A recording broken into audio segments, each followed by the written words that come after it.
Good morning, everyone. So let's start the module 5 financial reporting in MIS.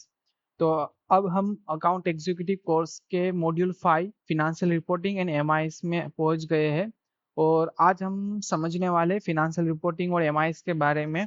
तो financial reporting क्या होती है, financial reporting का importance क्या होता है, अकाउंटिंग स्टैंडर्ड जो फिनेंशियल रिपोर्टिंग में बहुत ज़्यादा रोल प्ले करते हैं उनके बारे में समझेंगे। और उसके बाद हम देखेंगे कि क्या कौन सी स्किल आनी चाहिए जिसके बेस पे हम फिनेंशियल रिपोर्टिंग तैयार कर सकते हैं और किस तरीके से फिनेंशियल रिपोर्ट को बनाना चाहिए। और उसके बाद कुछ फिनेंशियल रिपोर्ट को हम एनालिसिस करेंगे और उनको इंटरप्रेट करेंगे और कैसे बनाए जाते हैं वो प्रैक्टिकली हम देखेंगे। So let's start the what is the financial reporting. What is the financial reporting? So the financial reporting के बारे में समझने से पहले फिनेंशियल रिपोर्टिंग क्या होता है वो हमें पता होना चाहिए। तो जो फिनेंशियल रिपोर्टिंग को अगर मैं सिंपल वर्ड में बताऊं तो financial reporting is like our relative.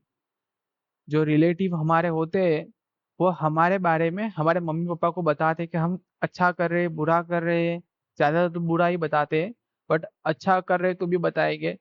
तो फिनेंशियल रिपोर्टिंग काइंड ऑफ वही चीज है जो हमको या हमारे जो सीनियर है जो गवर्नमेंट है उसको बताएंगे कि हमारी जो कंपनी का परफॉर्मेंस कैसा है, हमारी कंपनी की पोजीशन कैसी है। यहाँ पे परफॉर्मेंस और पोजीशन का क्या डिफरेंस है? जैसे कि आप एज अ एक टीम में क्रिकेट खेल रहे हो तो आप एज अ आपकी इंप्रेशन ऐसी है कि आप बहुत अच्छा खेलते हो। आपने आपका टेस्ट स्कोर अच्छा है, आपका T20 स्कोर अच्छा है, वनडे स्कोर अच्छा है, आपकी पोजीशन एक अच्छी है टीम में और एक रेपुटेशन बनी हुई है। बट जो आने वाला टेस्ट मैच है उसमें आपका परफॉर्मेंस बहुत ही गलत था, यानी आपका टेस्ट स्कोर भी पूरा वनडे था, वनडे भी था, टेस्ट सीरीज भी थी, T20 भी थी, और तीनों तीन सेगमेंट में आपने बहुत बुरा तरीके से खेला। यानी आपकी पोजीशन अच्छी थी बट आपका परफॉर्मेंस बहुत खराब था पर्टिकुलर इवेंट में या पर्टिकुलर पीरियड में। तो P&L जो होता है वो हमें परफॉर्मेंस इंडिकेट करता है पर्टिकुलर पीरियड में, और जो पोजीशन यानी बैलेंस शीट है ना वो हमारा ओवरऑल दिखाता है कि हमारा इंप्रेशन कैसा है। आप लाइक सचिन अगर एक बार 0 पे आउट हो जाएंगे तो उसका मतलब ऐसा नहीं कि Sachin is a bed player. Okay, like Sachin की इंप्रेशन कैसी है कि he is a God of the cricket. तो वो इम्प्रेशन उनकी पोजीशन है, बट उन्होंने टेस्ट में अगर 0 पे आउट हुए तो उनका वो P&L है, यानी वो परफॉर्मेंस है। तो ये चीज हमें पता होनी चाहिए। इसका यूज कौन कौन करता है?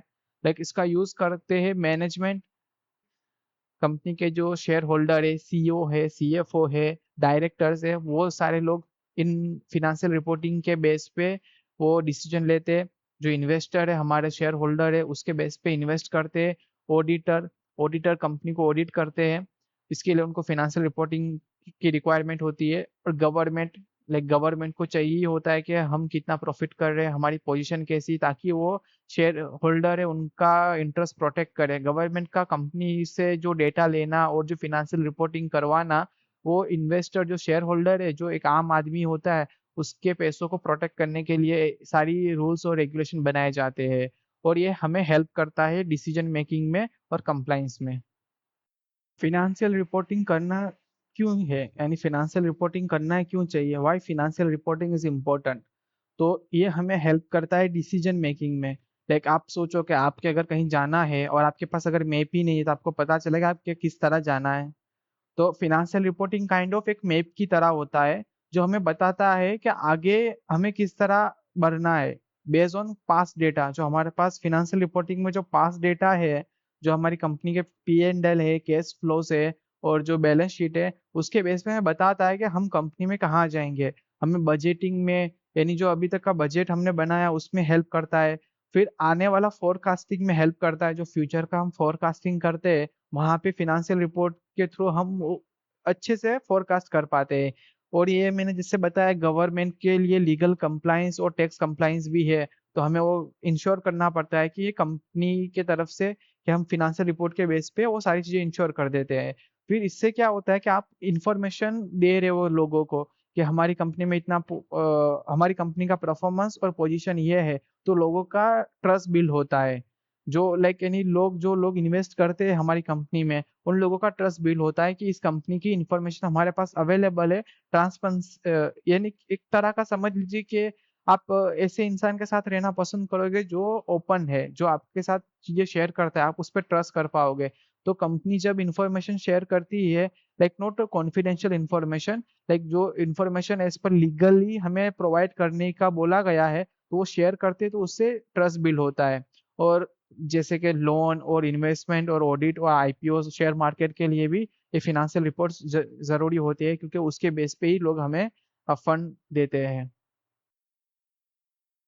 स्टैंडर्ड, अकाउंटिंग स्टैंडर्ड क्या होते हैं?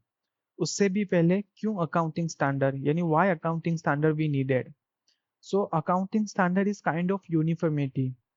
जैसे कि हम जब स्कूल में थे, तो स्कूल में हम हमारे लिए यूनिफॉर्म था हर किसी के लिए, इरिस्पेक्टिव ऑफ कौन से रिलीजन से है, कौन सी कास्ट से है, और अमीर कितना है, गरीब कितना है, हम सबके लिए यूनिफॉर्म था। तो यूनिफॉर्म से हम यूनिफा यानी यूनिफॉर्मिटी बनती है हमारे अंदर, हम स्टैंडर्डाइज होते हैं। तो accounting standard is kind of the standardization of the whole the process. तो अब जैसे कि अकाउंटिंग स्टैंडर्ड की जरूरत इसके लिए है कि हम हम समझ गए कि फिनेंशियल रिपोर्टिंग क्या होता है, फिनेंशियल रिपोर्टिंग क्यों जरूरी है। अब हर कोई फिनेंशियल रिपोर्टिंग प्रिपेयर कर रहा है, हर कोई पीएनएल बना रहा है, हर कंपनी अपने हिसाब से पीएनएल बनाएगी।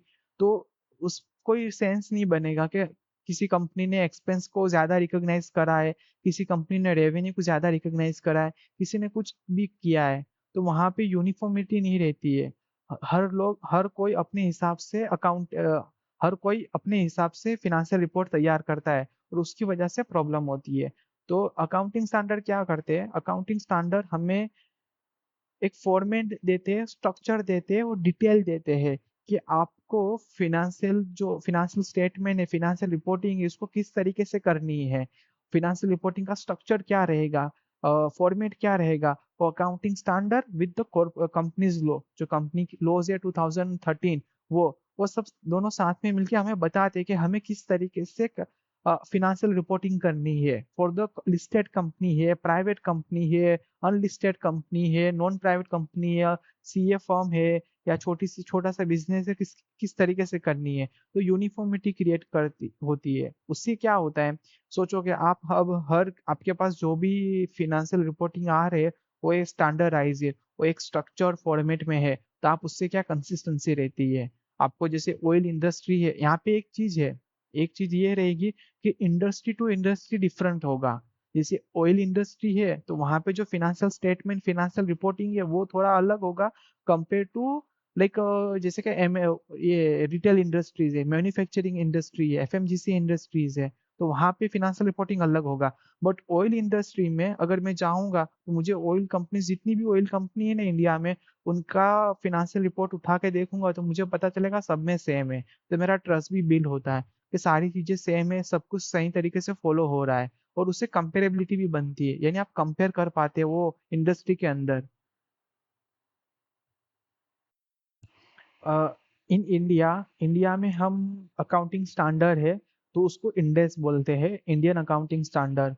और वहाँ पे सारी इंफॉर्मेशन दी हुई है, वो अलग अलग होते हैं, लाइक चैप्टर वाइज होता है accounting standard, Ind AS one, Ind AS two. और इंडेस के भी पहले आती है एएस, जो अकाउंटिंग स्टैंडर्ड होते हैं, जो छोटी कंपनी यानी अनलिस्टेड कंपनी के लिए, प्राइवेट कंपनी के लिए बनाए गए हैं। ये ज्यादा डीप में जाने की हमें जरूरत नहीं है।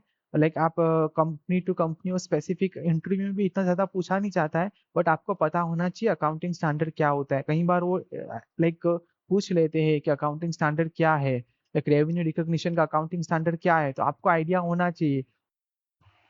तो लाइक हमने, और ग्लोबल लेवल पे जो अकाउंटिंग स्टैंडर्ड फॉलो किए जाते हैं, वो आईएफआरएस है, इंटरनेशनल फाइनेंशियल रिपोर्टिंग स्टैंडर्ड्स, जो मोर देन 159 कंट्री में फॉलो किए जाते हैं।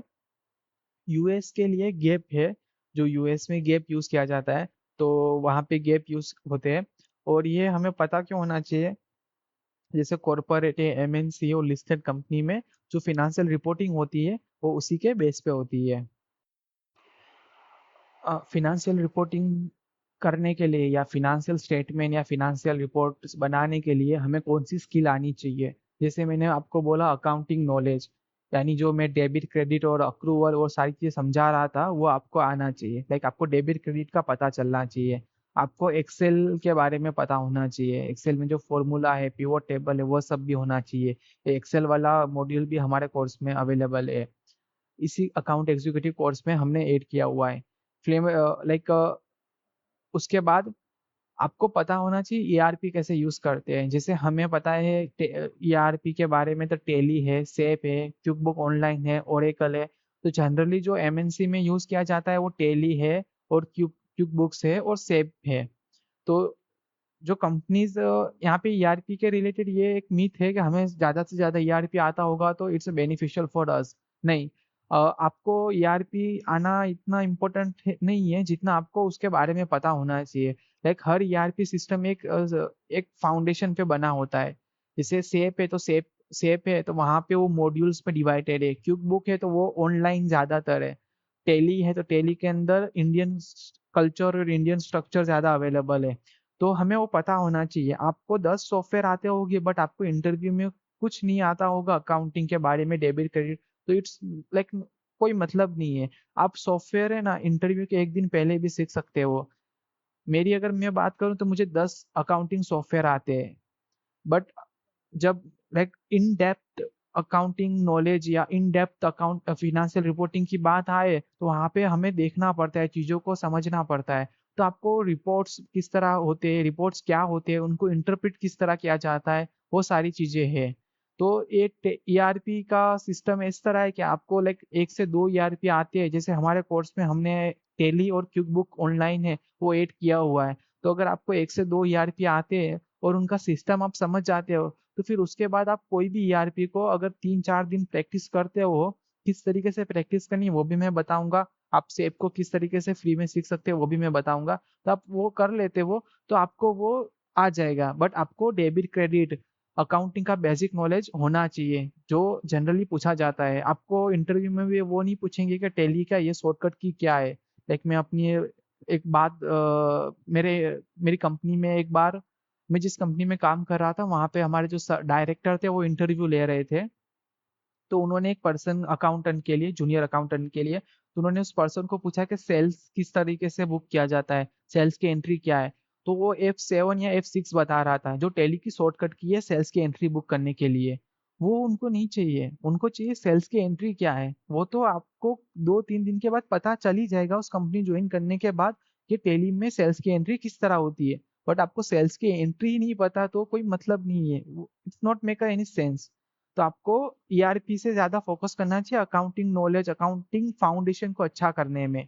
Accuracy and attention to detail, यानी जैसे हम पता है कि हमारा अटेंशन कितना कमजोर है, लाइक 30 सेकंड की रील कितनी स्वाइप हो जाती है। इस तरीके से लाइक एक्यूरेसी और अटेंशन होना चाहिए, क्योंकि रिपोर्ट्स बहुत लेंदी होती है, बड़ी होती है, बनाने में टाइम लगता है और समझने में टाइम लगता है। तो हमें रिपोर्ट को इंटरप्रेट करना और रिपोर्ट को समझने के लिए टाइम लगता है।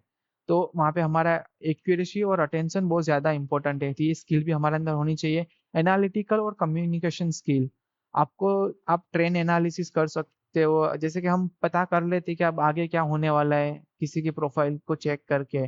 तो आपको वहाँ पे फिनेंशियल रिपोर्ट्स होते हैं, उसको आपको एनालिसिस करके आपको पता होना चाहिए कि यहाँ पे कौन सी चीज़ शो हो रही है, कहाँ पे कौन से डिपार्टमेंट में या कौन से एरिया में हम एक्सपेंस ज़्यादा कर रहे हैं, और फिर उसको कम्युनिकेट करना to the manager, to senior level. तो वो चीज़ आपको आनी चाहिए, किस तरीके से किस तरीके से कम्युनिकेट करना प्रोफेशनल लेवल पे। तो वो सारी चीज़ें हमें आनी चाहिए। तो ये जो स्किल सेट है पूरा, वो हम इस कोर्स में भी आपको सिखा रहे हैं। उसके अलावा भी बहुत सारे दूसरे कोर्स भी अवेलेबल है हमारे पास जहाँ पे से आप सीख सकते हो। बट ये जो जनरल जो स्किल है फिनेंशियल रिपोर्टिंग की, हम इस कोर्स में कवर कर रहे हैं। अब हम किस तरीके से फिनेंशियल रिपोर्ट को अप्रोच करना, यानी उसको बनाना किस तरीके से। तो हमें सबसे पहले आइडेंटिफाई करना पड़ेगा कि हम जो बना रहे हैं वो क्यों बना रहे हैं। लाइक आप अगर कुछ ये कोर्स आपने लिया है तो क्यों लिया है, ताकि आपको एक अच्छी सी एमएनसी और आईटी कंपनी में जॉब कर सको और अपनी फैमिली को आगे बढ़ा सको, टू सपोर्ट योर करियर और टू स्टार्ट योर करियर। तो आपको पता है आपका गोल क्या है इस कोर्स के पीछे। हमारा गोल क्या है इस कोर्स को बनाने में, कि ताकि हम जो ग्रेजुएशन है और जिनके पास लेस देन 1 ईयर एक्सपीरियंस है इनटू अकाउंट्स एंड फाइनेंस, उनको अच्छी से अच्छी जॉब दिलवा सके। Based on our skill set, our expertise, our knowledge. तो हम वो कोशिश कर रहे हैं। तो हमें पता है कि हमारा गोल क्या है, तो आइड उससे हमें पता चलता है कि हम आगे किस तरह बढ़ना है। उसके लिए हम डेटा कलेक्ट करेंगे। जैसे हमें पता चल गया कि हमें P&L बनाना है, तो P&L में कौन सी चीजें आती है, सेल्स आता है, एक्सपेंस आता है, तो हम उसके लिए कलेक्ट डेटा करेंगे फ्रॉम द अकाउंटिंग सिस्टम। एक जैसे हमने टैली है, क्विक बुक्स है, सेप है, उससे हम डेटा कलेक्ट करेंगे और उस डेटा को वेरीफाई करेंगे। कहीं बार डेटा में एरर होती है तो उसको हम आइडेंटिफाई करते हैं, उसको क्लीन करते हैं। फिर अगर उस डेटा के अंदर कुछ चेंजेस करने हैं, लाइक उसमें हमें डेटा में लग रहा है कि कोई यहाँ पे कुछ एंट्रीज करनी चाहिए थी, फिर उसके बाद ये डेटा कंप्लीट होगा तो हम वो एंट्रीज करेंगे। और फिर उसके बाद हम उस रिपोर्ट को ड्राफ्ट करेंगे, रिपोर्ट को तैयार करेंगे। हम खुद रिव्यू करेंगे रिपोर्ट को पहले। हम खुद रिपोर्ट को उसमें हमारा जो एनालिसिस है, हमारा जो एनालिटिकल माइंड है, वो यूज करेंगे। फिर उसके बाद हम अपने मैनेजर या कंट्रोलर को भेजेंगे। और उसके बाद वो रिपोर्ट जो स्टेक होल्डर है, जो शेयर होल्डर है या जो गवर्नमेंट है, उसके साथ शेयर होती है। तो इस तरीके से हमें फाइनेंशियल रिपोर्ट को अप्रोच करना है बनाने के लिए। ये जनरली पूछा जाता है इंटरव्यू में क्वेश्चन, कि आप अगर कोई फाइनेंशियल रिपोर्ट बनाना है तो किस तरीके से बनाना है।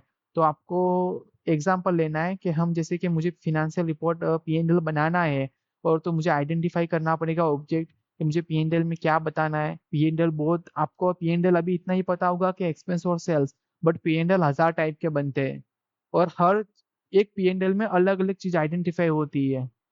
तो जो P&L का पर्पस हमें आइडेंटिफाई करना होता है, और उसके बाद में हम पे जो पूरे स्टेप मैंने बताए वो आप बोल सकते हो इंटरव्यू में। अब इसके बाद हमें ना जो 3-4 रिपोर्ट्स है उनको हम एक्सेल में कन्वर्ट करेंगे और उसको एनालिसिस करेंगे। किस तरीके से एनालिसिस करना, किस तरीके से आइडेंटिफाई करना ट्रेंड, और किस तरीके से उस रिपोर्ट को समझ के इंटरप्रेट करना, उससे क्या इंफॉर्मेशन निकल रही है वो हम देखेंगे। और फिर उसके बाद कुछ रिपोर्ट्स है उसकी मैं लिस्ट आपको दूंगा, और उसके बाद ये मॉड्यूल कंप्लीट हो जाएगी।